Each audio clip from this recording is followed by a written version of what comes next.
Hello everybody and welcome back. Thank you very much for joining me. Hairy fairy shadow people. Do they pick us when we're young? I am often asked by people if it's possible to hide away a memory that is too difficult to handle at the time.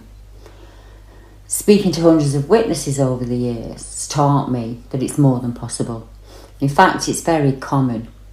On a personal level, I have filed away memories many of us would assume would always be in the forefront of your mind. For some people it is like that. Their experiences are branded into their brain and they will return to them constantly during the day and the night. Yet others often have no memory at all until something triggers that memory. It can be a smell, a sound, a feeling, or even a place. Suddenly, you're taken right back to that day in the past. You can smell, taste and feel it as if you're back there. I remember the smell of lavender and garlic. I remember how warm the sun was. I remember everything about his face, every single crease and crinkle. What I remember the most is abject fear. When I saw the ape man, I was so scared. I locked everything down tight and I filed it away for as long as I could. All the while, it was eating away at me on the inside.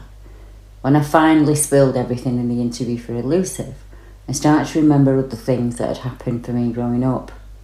I went back to the park and memories of earlier events flooded back. I had a number of weird events at Buell Hill. You would class each one of them as strange, many of which you've just long forgotten, until I began searching for answers of my own. Each visit back there reminded me of an incident I'd long forgotten. I had those incidents filed away separately, each one boxed off in its own little compartment. My daughters would mention events from their childhood that were somewhat impossible or really scary, yet I had forgotten them all until a conversation was had. Lots of, do you remember when this happened? Or, I remember when we were at the park sentences, each one retelling an incident I can't explain, or that scared me so much that my kids saw my fear. I suppose it's like that for people who move into a series of haunted houses, or, buy lots of haunted furniture. Eventually you work out it's you, not the house or the furniture that you bought. Now I realise that the events that happened were all probably related, and as I managed somehow to come to terms with each memory, as the witnesses did, a new one can often present itself. This also happens to many people, whether they're witnesses or not. I've met people who have told me that nothing strange has ever happened to them until they hear a report or they'll visit an area, even bumping into an old friend or a relative who remembers an event that you don't. One chap that I've known for many years now, and someone I would consider a friend, has always had an interest in cryptid, Bigfoot, Dogman, UFOs, the unexplained, and he never knew where that interest came from.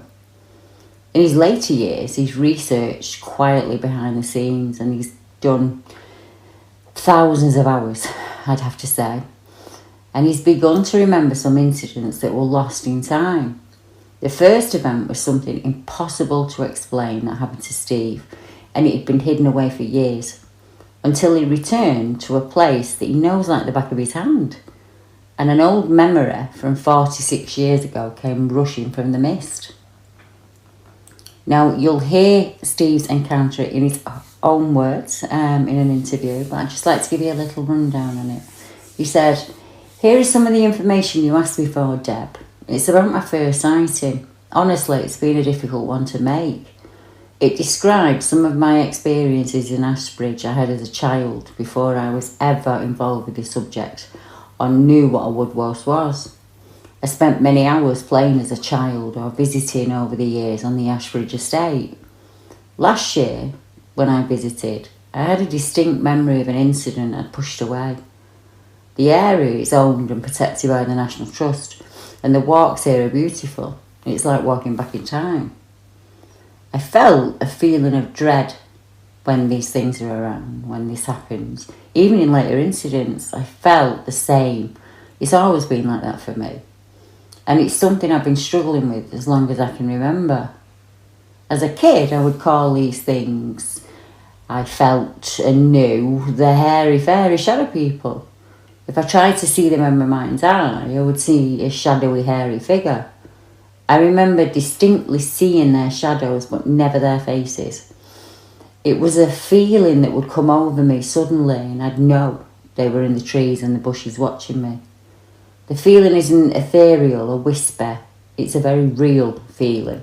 It's a knowing rather than a seeing, if that makes sense. It's like eyes boring into you from the woods and the bushes. When we were children, my parents would take us to Ashbridge and we'd play in the woods and hide in the ditches and running up and down and just enjoying ourselves. I was probably 6 or 7 years old back then. Myself and my brother, who was 4 or 5, we were just running and playing. And my little brother soon got tired and he went back to Mum. I felt drawn down into an area where the ditch was, and it was thickly wooded in that spot. 46 years ago now, it looks very different, but being there takes me right back to that day. I can hear something moving around. I saw a jerky movement going in and out of the trees. It was like a shadow, and it had really shaggy, fluffy hair. I ran as fast as I could back to Mum and Dad. Even now, 46 years on, I'm very confused by the event itself and the memory returning. I must have repressed that. I think it might be because I was so young and so scared. I remember I didn't tell me Mum or me Dad. I can still see it now. It was flitting from place to place, and it was jerky, but the movements were fluid. I don't think I saw a shadow person. I think I saw the shadow of someone hiding in those trees. I now think it was possibly a Woodwose. I've had a few incidents over the years that I now think are connected. I haven't put the pieces together until I revisited the area last year. Now I have all of the normal questions. What are they? Where are they from? It's on my mind constantly. Other incidents that have happened over the years, I'll talk about at another time. But do they pick you when you're young, Debbie? Is there something different about the people they choose to show themselves to? I don't have an answer for that, to be honest. I'm not really sure, Steve. But let's listen to the encounter as Steve tells it about what he experienced that day. I think it was in this general area. This has happened a few times when I've been to Ashbridge throughout my life, before I was even involved in this subject. I think one was around this area somewhere, one further down on the ridge. I used to come to Ashbridge very regularly, quite a lot, especially during my sort of teenage up into my early 20s. We'd come here quite a bit. It's very popular around here, Ashbridge. So what was this? I was sensing something here all that time. It wouldn't happen every time I come here. The odd time it would. A feeling of being surrounded, a feeling of eyes burning into you. You're looking into the shadows, into the dark areas. It's sort of a doomy. People who know about these creatures and have felt it, it's a feeling, a dread feeling maybe. It's not a good feeling. So when I was little, my dad used to say to me and my brother, "Come on, you couple of hairy fairies." And even though I couldn't see these things that are around me, on these occasions I felt them around me. I was probably with other people at the time, but I was very quick to pick up on it. I used to think of them as hairy fairy shadow people. I suppose when I was about, I don't know, 9, 10, my first inkling there was a thing called Bigfoot and Yeti was Arthur C. Clarke's Mysterious World. I love stuff like that, you know, but I never heard of a Woodwose, and I never imagined them being in this country. I just wouldn't have thought of it. So to me, these things were like nature, hairy, fairy, shadow people. That's what they were. When I saw them in my mind's eye, they were like hairy shadows. Although I didn't see them, I just felt them. You're always looking off into the shadows. But what put that in my head? Yeah, it used to be a bit of a joke. My dad calling us hairy fairies or whatever, and we used to laugh about it and call each other hairy fairies. But yeah, that's what they always were to me, hairy fairy shadow people. But yeah, the feeling's real. It's really oppressive, not oppressive, but you know, no doubt. It leaves you with no doubt. It's that strong a feeling. So this is roughly one of the areas I felt them in once.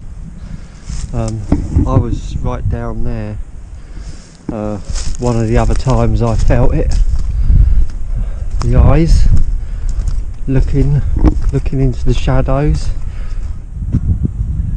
That's you start looking once you feel those eyes for where it might be coming from. And I was right down there. When we were little, this was a lot bigger. Yeah, we can run up and down through here. I mean, I'm thinking, we used to come here multiple times, we used to play here multiple times. We're not far from the Beddington Monument, so, you know, mums and kids ain't going to walk far. My mum and dad were probably up there having a picnic or something. Yeah, we'd run up and down through here. I put, when this actually happened, around when I was about 6 or 7 years old, I would say, about 6 or 7 years old, and I did a couple more laps, and I got drew down. I don't know why, I just went down there. I was running around, and then I got drew down into this area you can see behind you. I'll turn you round into there. You could bear in mind this is 46 years ago, so it ain't going to look exactly the same. And that's where I was drawn down to. Yeah, in these trees here, obviously I was a bit shorter then. And it looks a bit different, but I remember very spindly trees. I don't remember, maybe it's because I was lower. Yeah. So I come down here and I can hear something moving about, and I see this, what I can describe as a darting around like a demented mouse, you know, jerky movements in and out of trees, flitting from one place to the other. And it's just like a shadow, and it had like his hair was like a blooming a mop, all frizzed out and really sort of wild hair, and it was just a shadow. And I walked in a bit, I suppose a couple of metres. When I actually saw what was making the noise, although it was flitting in and out of trees, it was just a silhouette, I legged it back to my mum and dad. Right, so what actually happened is, about a year ago, I come back here and I saw that ditch, and that triggered this memory. I think it's a repressed memory. I'm convinced it happened now, because I could feel the fear, you know, like when I remembered it, going in there and then running out. Why did I think they were hairy fairy shadow people, if I never saw that? I didn't know anything about Woodwose. I didn't even know what a Woodwose was.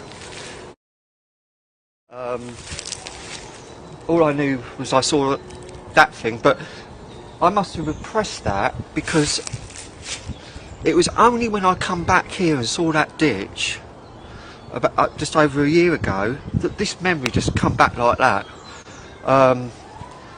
And I couldn't believe, I thought, how could you forget something like that? So it must have been a repressed memory. Maybe it's because I was so young and I was so scared, and I know I didn't mention it to mum and dad. I know I didn't. I'm going to say that is my first sighting encounter with one of these Woodwose things.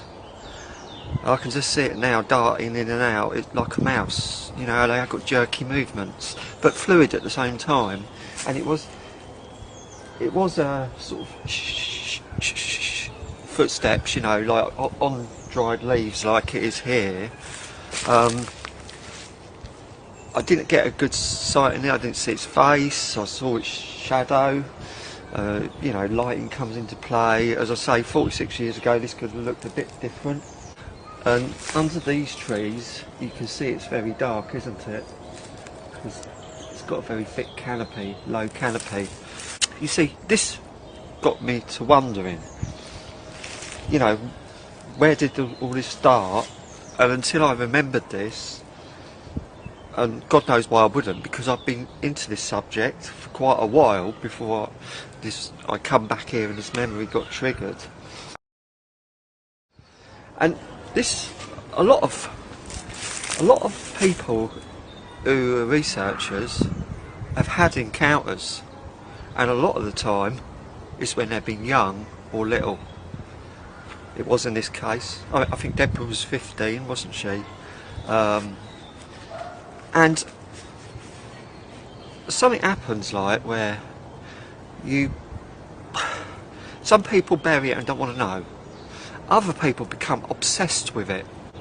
What is it's a big question, isn't it? What are they? What are you, Woodwose? What are you? And yeah, some people become obsessed with this, like me. I admit it. I'm obsessed with it. I think about it all the time. There's a lot worse hobbies. I could be one of those mountain bikers up at my research area who do these death-defying jumps, who could break their neck. There's 3 ambulances up there every week, people crashing and doing. There's a lot worse things you could do, but it's also you're getting out in the fresh air in the woods, isn't it, as well? That's very good. Healthy hobby, keeps you fit. Finally, I found this place because I come back a couple of weeks ago trying to find it. I couldn't find it for the life of me. I was just missing the spot every time. I knew it was roughly where it was, but it was a little bit off where I thought it was. But anyway, I've re-found it. That's what I want to say about this encounter. There's not a lot to say about it, but what I wonder is, do they pick us? Do they pick us when we're young? Does that sound a strange question? Is it some sort of thing that happens? They pick us, certain people, to be aware of them when we're young? Is it something about us? I mean, they might see 100 people and only pick one. You know, is it because you're sensitive, or what's the reason? I have the same questions as Steve. Are we chosen when we're younger? We're just unfortunate that we can pick up and see or feel these beings. I mean, it's different for everybody, I know. But it does sometimes feel to me like certain people are contacted, targeted, whatever word you want to put to it, when they're very, very young. And it's not a pleasant experience for most of us. I mean, I would imagine there's people out there who had a positive experience as children, but I haven't met many of them. And as the same as Steve, people go on to have experiences in later life. And Steve had an experience in February of this year, and I'm going to share that with you. And he actually filmed it himself, and he explains the event and some of his thoughts that he had afterwards. And I wanted to include that because he talks about the doubt. And I think he even asks at one point if it's even the same for me. Do I feel doubt? And I still doubt myself, even to this day. You go through lots of different questions, kind of like, what if there was a gas leak? Well, I would remember the smell of gas. If I remember the smell of lavender, I'd remember the smell of gas. You know, what if it was an hallucination? Well, I wasn't on my own, so we both must have been hallucinating. What if it was a time slip? possibility. Could be that. Could be a paranormal experience, could be supernatural, could be otherworldly, could be flesh and blood. I just don't know. But I do know that I ask the same questions now that I probably asked myself within the first 24 hours. Other than is he going to come and find me? Is he going to come to the house? Am I going to see him again? You have all those doubts. You actually tear yourself to pieces, in all honesty. Ruin your own credibility, let alone others doing it for you. It's not often the spiritual awakening that most people think it is. It's not. It's like trying to describe a train crash before it happens, how we'd feel if you'd never heard about train crashes and you'd never seen one. You don't really have the words to explain it. Until you've been in that situation, it's all right to say, this is what I would do. I'd get a really good picture. I would have gone and looked for footprints. I would have pulled the hair out. If you're confronted with something that is all your nightmares rolled into one, that's 3 or 4 times bigger than your dad, you don't even think about anything. Your brain doesn't think. You just automatically go into abject fear. And the natural process takes over for all of us. But have a listen to what Steve's got to say now about the event that happened in February. And I think his theory is probably spot on. At the time, the River Ouse had burst its banks and it had receded during the night. So there probably were some edible fish or, marine life, whatever name you're supposed to call them, it trapped in that field. Early humans used to hunt like that, we even had a special basket that we'd make for that. You just run along the field in about a foot of water and you can just scoop the fish out. So I think maybe that's why Steve had spotted him when so many other people probably wouldn't. But I'll let you decide for yourself. Right, I've just come back. This is after I've knocked off work. Quite a way down this road I keep getting glimpses of this sort of view from different perspectives, and I'm sure I saw a Wose. So in this general area here, you see that row? It comes from behind that hedgerow, which is like, there's a second field over there, and it were like wading through there, and it were very long haired, and if you can imagine her hands curled up, the hairs come from the cuff area over its hands. It were like not super dark black like these ones that absorb light. It were probably a charcoal grey colour, but it was silhouetted against the water here, and I'm just looking if there's anything there that I could be mistaken for it, but there ain't. It were a big boy. Yeah, definitely a big boy. Anyway, he come from different perspectives. He come over this sort of line, and he was wading through the water here, looking down, bending down every now and again, looking, and at one point he put his hand over the water. So yeah, I've just come back to double check. I want to get it clear in my own mind. I have to, because when you're going along a road, I slowed right down to about 35. There was no one behind me, so I could slow down. And he sort of come round that area where I'm looking now, but he come from sort of, when I first saw him, he was just coming over that line, and he come through here wading. He was looking for something, or he was foraging or fishing. I don't know what he was doing. He had long hair over his face, but he weren't like slim at the waist and top heavy. He was thick all the way down, really thick dude. I reckon over 8.5 foot easy, and there's nothing there I can see. I just wanted to clarify this in my own mind, because when you're driving along you're seeing it from different perspectives, and I had about 3 glimpses of this area coming up this road from Kraken Hill. Well, I'm on Kraken Hill, from where I turn onto this road, and it's the road from Howard to Lavenden. I'll give you the coordinates of where I saw the sighting. But he were a big dude, he really were. One of what I call the Bedfordshire big boys, because everybody else seems to think they're smaller in this country, but there you go.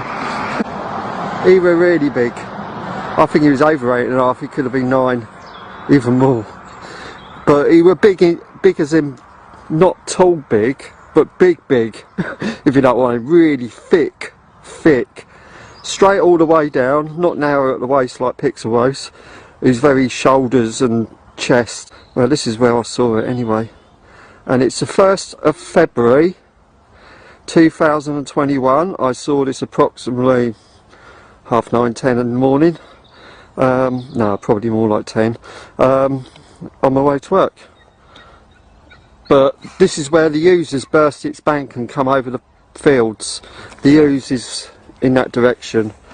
So the river Wose bursting its banks. Makes you wonder, doesn't it? What was he looking for? What was he foraging? Was he fishing? Was he needling? I don't know.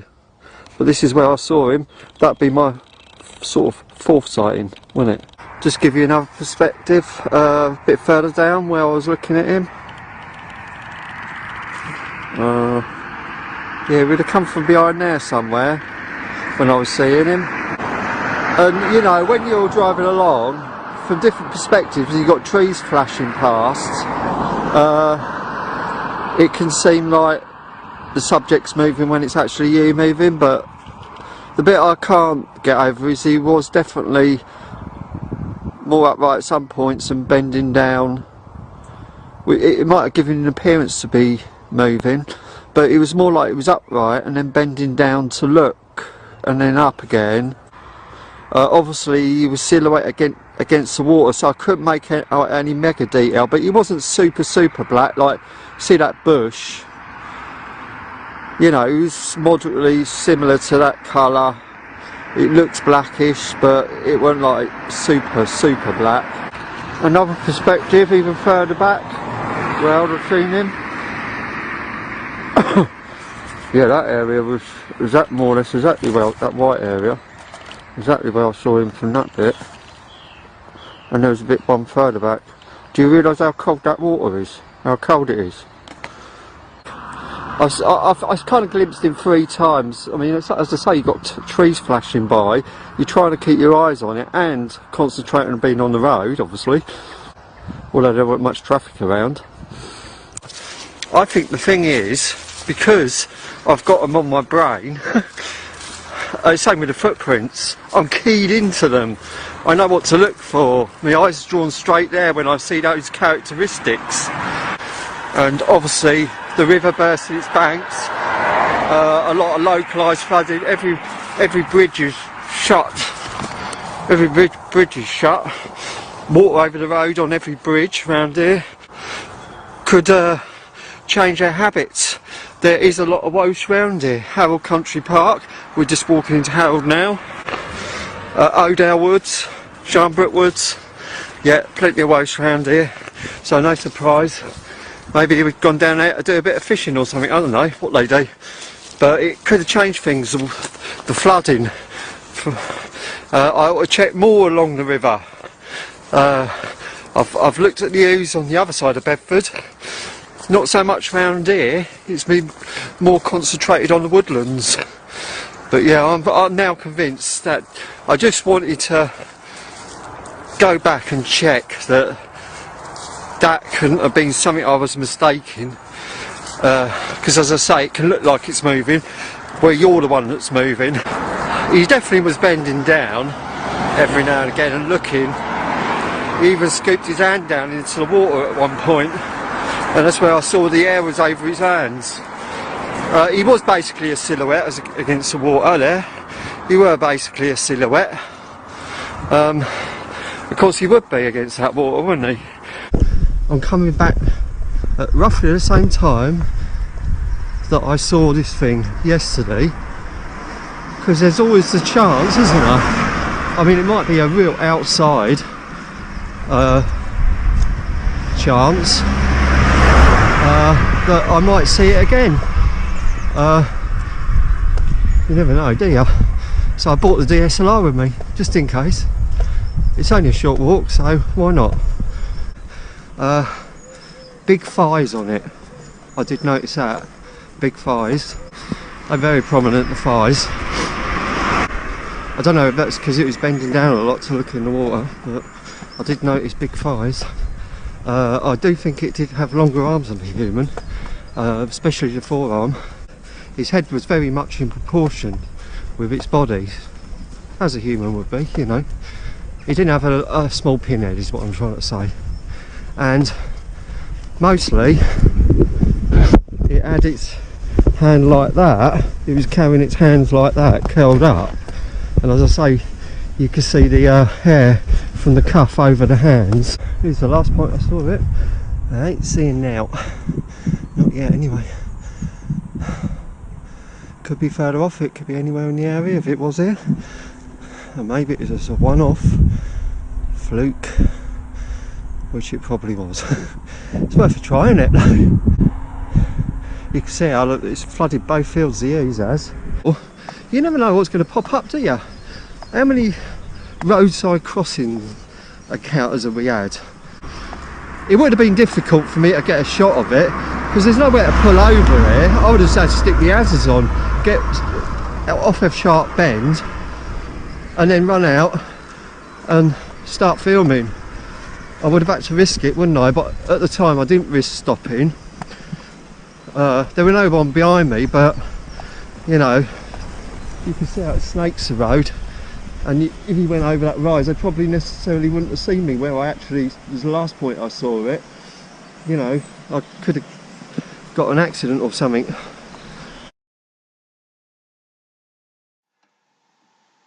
Because his face looked oval and a bit of a highlight on his thigh. Well, I saw a bit of light struck him. It just wasn't enough to be able to even see any features of the face or anything like that. As I say, he probably had hair hanging down over his face because he had sort of longish hair, and the hair coming off his cuffs. Now, what I think was, this is logical, right? Because if he's had his hands in the water, it's going to weigh his hair down, and it's going to stick together. It's wet into more of a point. So that's quite logical, isn't it? If you think about it. And I was thinking about this. If you look where the water is at the bottom of the bushes, right? I doubt that is even 10 inches high in places, or even shallower. What these fields are is like really rough sheep grazing land. You know, it's basically grass and a little bit scrubby. My theory is there's nothing there for him to have apart from fish. Now, if the Wose has burst its banks and the fish have got stuck in the shallows, that's easy pickings for him, isn't it? That is possibly why he's come out. He was moving very slowly, and as I say, that he's more upright there. He was always hunched forward to a certain extent because they carry themselves like that. I mean, in fact, that is probably what drew my eye to him in the first place. It was more the posture and how he carried himself. So yeah, I reckon that is the most likely explanation, that he was taking advantage of an easy meal and picking fish off. By the way, do remember I was in a van, so my vantage point when I was taking those photographs was a lot higher up. Yeah, I wanted to talk about the reality of having a sighting. Just quickly address a couple of points. I mean, I think when people think of sightings and they've listened to reports, a Wose or Bigfoot or whatever will just come out in front of you and go, here I am. Well, the reality isn't like that. Well, it might be for some people. Some people might have face-to-face close encounters, but I think they're quite rare, in my opinion.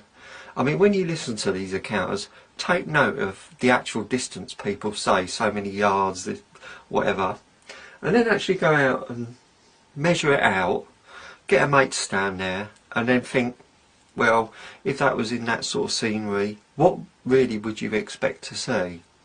I mean, with this one, I really haven't ever seen one's face proper, and I didn't see this one. You'd think if it was broad daylight, it was facing me, it obviously was silhouetted, the light wasn't in my favour, and from that distance I couldn't make out even an eye socket or any feature of the face. And the most I could say was it's a very oval-like face.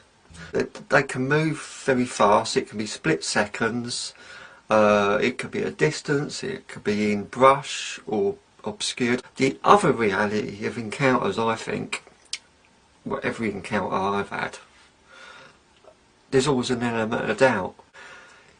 You have this element of doubt, even if it's plain as day right in front of you. It's like, did I really see that? And so I've been wanting to shoot this video about my first sighting, because the thing is, I want to take you to see the place where it was. I want to take you to have a look at this place. The other thing that I'm going to say about the reality of having an encounter. Right, the reality of having an encounter is you don't just get to decide when it happens. You don't get to decide how it happens. You don't get to decide what sort of encounter you have. You don't get to decide what the creature looks like. Everything is completely out of control. Yeah, what I'm saying is you don't get to decide what they look like. And I think they're more varied than what we are with build, type. Think how varied we are. Same thing here, I think. Even more so, especially if they're a hybrid. If it turns out they're a hybrid, there's going to be more variation. And I can say that with all 4 of my encounters. And if I bung Wose into that as well and call it 5, everyone looked different. I mean, so let's go through my encounters. Number 1, shadowy figure, obviously with a head like a mop. I know that might seem an odd description, but he had hair everywhere, like a bloody mop, right? Second encounter, tallest one I've seen, really super tall, but lanky, athletic, big bones, but not muscular and big, just lanky, like a athletic sort of basketball type body. Leaping Wose is only about 6 foot tall, short hair, nice and shiny coat, bounced up a little bit, but fairly short haired. Wose, very V-cut, all shoulders, slim waist, big thighs, big upper body. This one, well, you've heard the Chewbacca Man story, right? Some are long haired. My one could be a Wookiee, really, can he be like a Wookiee? I mean, I got a feeling that his hair was so covered in face, that's the apart from the fact he was silhouetted, that's the reason I couldn't really pick out anything about the face, apart from it was a roughly ovular type of face. I've had Fu Manchu moustache one, I've had big bushy beard one. Wasn't the one Deborah saw, someone else saw it, and it had a pot belly. Most people will see him, the most common description of the nose, it's like a boxer's nose where he's been punched in the nose too many times. So many descriptions. Right, so you don't get to decide what they're going to look like. I mean, some look like a human face on an animal's body, and that is probably the scariest in my opinion. Some look very ape-like, some look like proto-humans. So there's a lot of variation in there, I think. Right, you don't get to decide if it's going to be an aggressive encounter or where it's just going to walk off. Right? You don't get to decide that.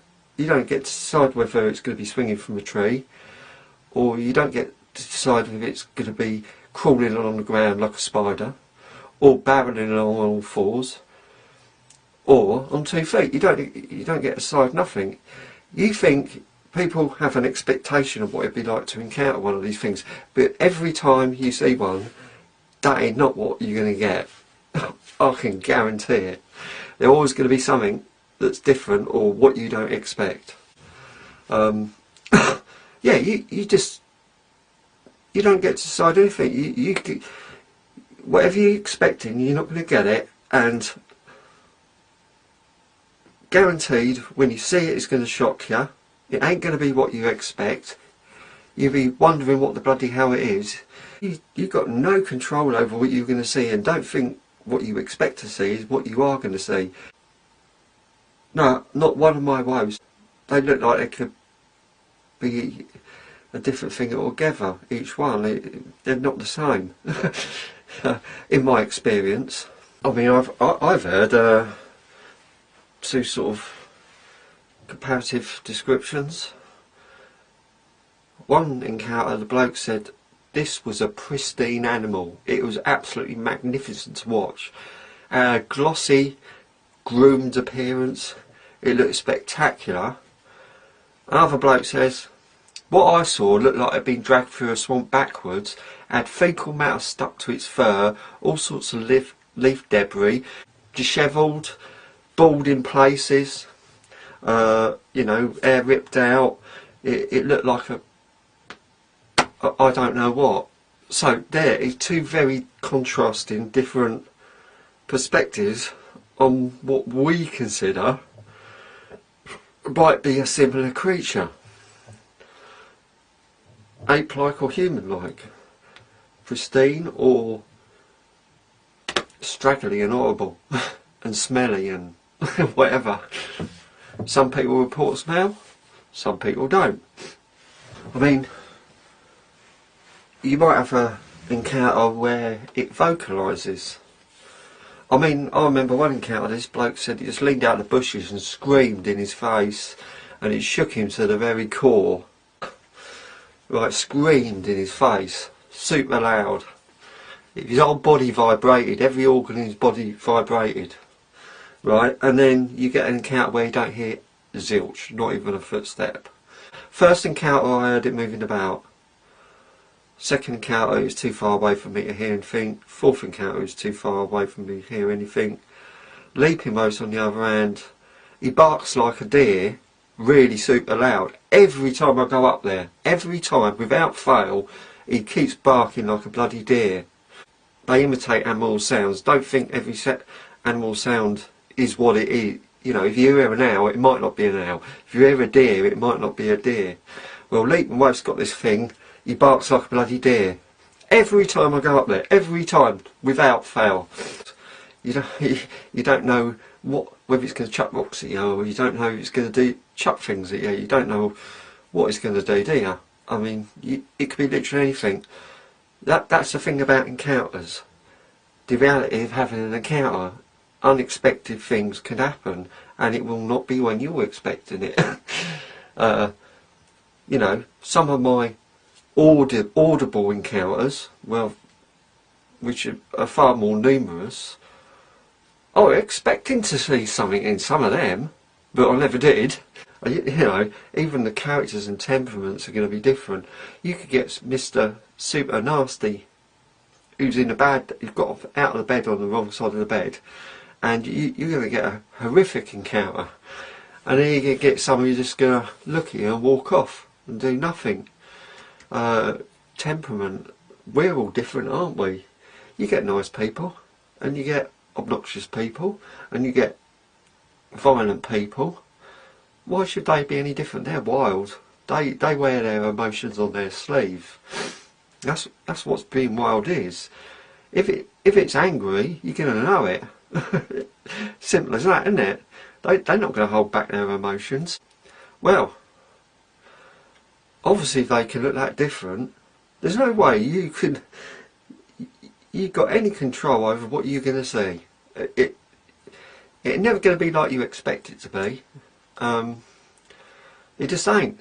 That is the reality of an encounter. Leaping Wose, he was like a bloody bullet out of a gun. Your eyes could barely keep up with it. You might see something like that. You know, something moving at great speed. You might have nanoseconds to clock it. So there you have it. That's an honest view of what it's like to witness something. Steve will probably doubt himself over the sighting in February for many, many years to come. And that's just how it is. It's all part of the territory. Unfortunately, none of us get to sit down with them and ask the questions that so many of us have. I hope you enjoyed that, and I'll be back next week as normal.